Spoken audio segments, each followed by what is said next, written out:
Red Notice is directed by Ross and Marshall Thurber and stars Dwayne Johnson, Ryan Reynolds, and Gal Gadot.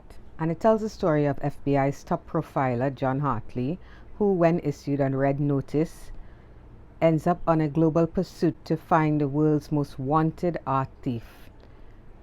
Circumstances force them to team up when they pit themselves against the world's greatest art thief, known as the Bishop.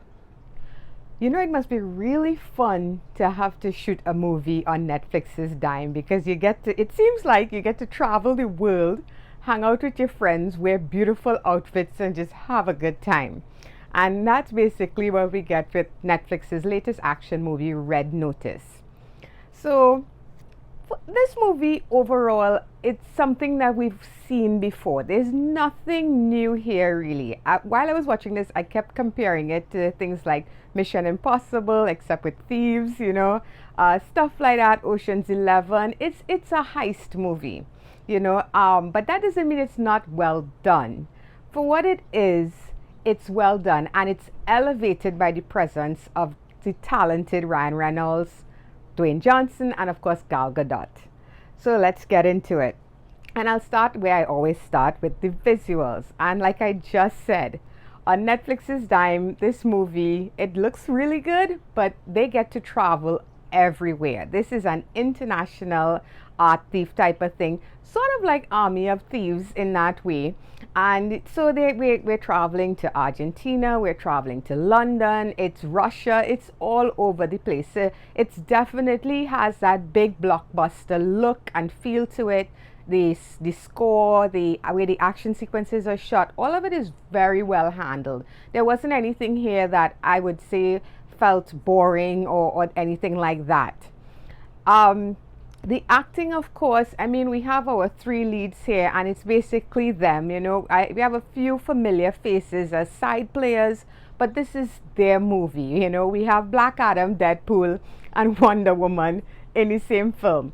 And they, like I said, they play really well off each other, and they elevate what is a basic action movie. So, of course, we have the talented Ryan Reynolds doing his thing. And I will say this, he made me laugh a bunch of times. I'm sure a lot of it was improv, They, of course, well, in this movie, they're after, without giving away anything, they're trying to find 3 priceless eggs that once belonged to Cleopatra.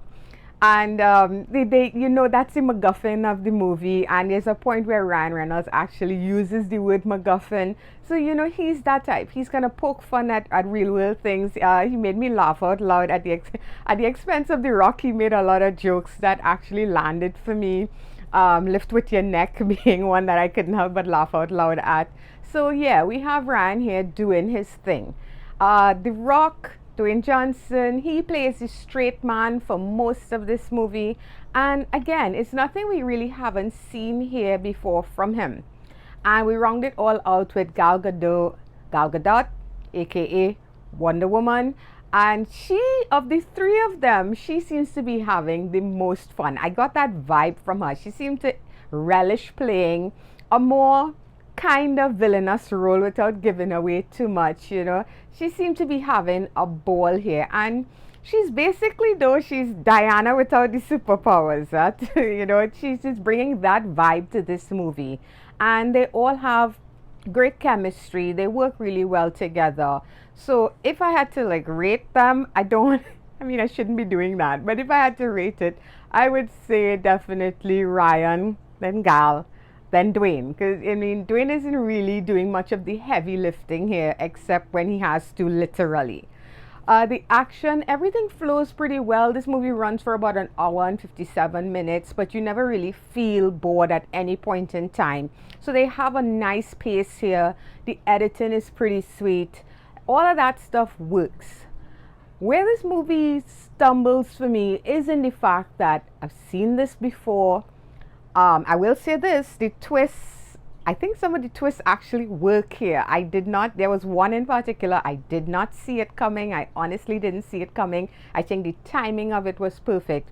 The only problem is it causes plot holes. There's even a scene they do a flashback to a particular scene that we saw in the beginning that did not play like that. And I'm like, what the hell? You know, so are you telling us the things we saw were a lie? You know, it stumbles in a big way with just that one particular part, you know. So whenever you throw a twist in there, you do risk having these moments where people can look back and say, but wait a minute, you know, that didn't happen like that, you know, that sort of thing. But this is one of those movies where you just have to turn your brain off and just enjoy it for what it is. It's a straightforward, fun, fast-paced, entertaining action movie. I can't really find fault with it because it's not really trying to be anything that different. It's not trying to break the mold.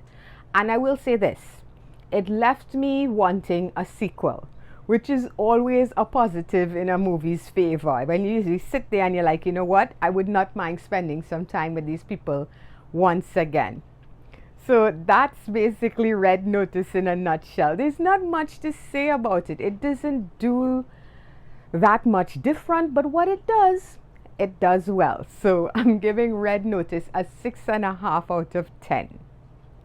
And that's it. Short and sweet, guys. There's not much to say about this one. So I hope you liked this video, and if you did, please feel free to hit that thumbs up button. It's much appreciated. If you're new and you would like to subscribe to my channel, you can feel free to click on my face right about there. And if you want to check out past videos, you can do that right along this way. So until the next one, guys. Bye-bye.